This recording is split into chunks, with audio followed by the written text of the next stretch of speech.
Thank you. We're here in the Bronx, and I'm joined by my local electeds in the area: Bronx Borough President Gibson, District Attorney Clark, Assemblywoman Tapia, Councilwoman Sanchez, and also my agency heads are here as well. NYSEM Commissioner Iskel will give us an overview of what happened and where the residents are. FDNY Commissioner Kavanaugh will give you the actions that are taking place right now on the scene and what the procedures are. And DOB Commissioner Otto will give the history of the building and if any open violation. This incident took place approximately 3:30 p.m. There was a partial collapse of a residential building here in Morris Heights section of the Bronx. Our first responders responded immediately, and because of video observation, we were able to have a preliminary review and communication with the owner of the store. Our preliminary information with the owner of the store that everyone that was in the store is out at the time. But FDNY, we give you an overview of exactly where we are, if there are any other people we believe are caught in the rubbish at all. So I want to turn it over now to our NYSEM Commissioner, Commissioner Iskel. Thank you, sir. Thank you all for being out here tonight. The building, we had a partial building collapse here at approximately 3:30 p.m. This afternoon. Fire department units were on scene within a minute. 36 was their response time, and almost immediately we started the interagency process. So we brought out all of the utility companies to shut off power and gas to the building. We have Red Cross that is out here helping us to assist with individuals. NYPD is on the scene, keeping everybody safe, cordoning off the area. Buildings, HPD is doing their preliminary investigations into the partial building collapse. For residents of the building, we're directing them to a service center that we have set up at Public School 390, just up the block. We will have a service center there. We also have the MTA out here with 4 warming buses for residents who need it. So there's a real collective effort that's taking place out here to serve the needs of the people who live in this building and this community as we go through this process. But again, any residents that need a place to stay tonight, please go to PS 390. We will have teams there to help find you a place to stay for the duration of this event. And now I'll turn it over to Commissioner Kavanaugh, who will discuss some of the search and rescue operations and life safety part of this operation. Thank you. Thank you, Zach. Thank you, Mr. Mayor. I think it's really important to enforce that this is an ongoing operation. So our members behind me as we speak are still conducting search and rescue, and they will do so until we either find someone or confirm that there is no one under that rubble. So as Zach mentioned, our units were here in under 2 minutes, and all of our specialized training and resources that we have for an incident like this have gone to work. We have our drone up, surveying the area, seeing if we can find additional information about potential patients and areas of potential instability. We have our canine unit here helping us search for potential victims, and we have all of our specially trained firefighters, tactical units, collapse units, and our EMTs and rescue medics who are trained specifically to treat someone in a collapse. So this is an ongoing operation.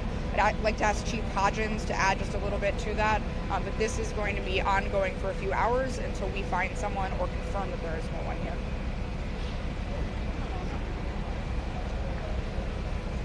Good evening. As the Commissioner stated, we arrived in 1 minute and 36 seconds. We immediately evacuated the building, got all the residents out, and started to concentrate on the debris pile in front of the building, working that and trying to search for any victims.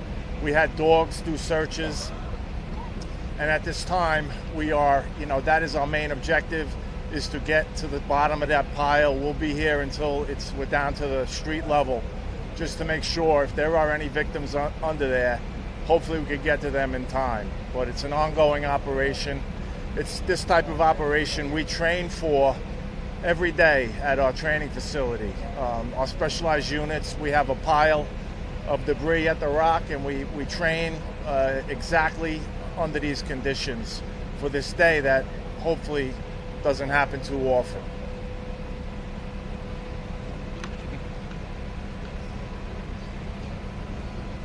This is a 1927 building. It's 7 stories. Any building that's higher than 6 stories falls within the jurisdiction of our facade law in New York City. These folks, the owner of this building, submitted their most recent report in March of 21.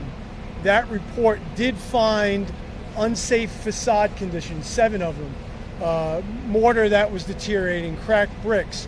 There is an active permit, a permit that's valid until next summer. Work was being done on this building as recently as a few days ago. I know you'll be interested in the history of the building in terms of violations. There are 7, right now we see 7 open violations, 5 ECB, 2 DOB, but they are not structural violations. It has to do with the sidewalk shed, the fact that it didn't have proper lighting, etc. There are drawings that were submitted as part of the process to pull the permit that speaks to the part of the right lower corner that is collapsed. So obviously we'll take a strong look at that. Our engineers and our inspectors hope to be able, once given the green light from FDNY, to get in the building and the second part of the H building to do an inspection, and we'll have more answers after that. We feel a few questions. So if folks have questions, just let us know. We'll get to as many as we can. Go ahead. Mayor, so we spoke with several residents today who were on the street, and they actually saw someone drilling into the facade of the side of this building, then cracking, and then a few seconds later, the building starts to give way. I don't know if you or the commissioner can speak to what that drilling might have been, and what more can you tell us about that quadrant of the building that you were specifically looking at drawing? Can't tell you much more. I certainly can't speak to what the drilling is. Don't know what it's about. Again, we're taking a look at the drawings that they submitted as part of the permit. And I want to be clear: unsafe facade conditions is not the same as an unsafe building. But we are taking a good look at the paperwork, the drawings that they submitted, and we'll have some answers. As soon as we have answers, obviously we'll share with you. Was anybody working on the building today? We don't believe that there were folks working on the facade work today. So far, as of now, we think the most recent work on the facade was several days ago. We got other questions. Folks, I need you to raise your hand if you have questions so we know who's speaking. It's hard to hear. Go ahead. Can you give us a little more information on the search and rescue efforts? Yes, in the front of the building where the building collapses, there's a large debris pile. Now, we don't know if anybody's trapped under there. Hopefully not. But what we're doing is we're tunneling in to that debris pile as safely as we can. Firefighters right now are in a dangerous position. We don't know what caused this corner of the building to come down, and we don't know if any more of it's going to come down. But we're searching for life, and that's our main objective at this time. Someone who works at the bodega said that people were working on the sidewalk shed. Do you know that? Have you confirmed that? And have those people been accounted for? I don't have any information on that work, so I can't really comment on it. We have other questions. Other folks? About how long will you wait for reports of missing people until you determine that everyone is accounted for? What is the timetable of your search? There is no timetable. We will search the whole debris pile until every piece is picked up and we could see that whether there's anybody there or not. We're good? Anyone else? Okay.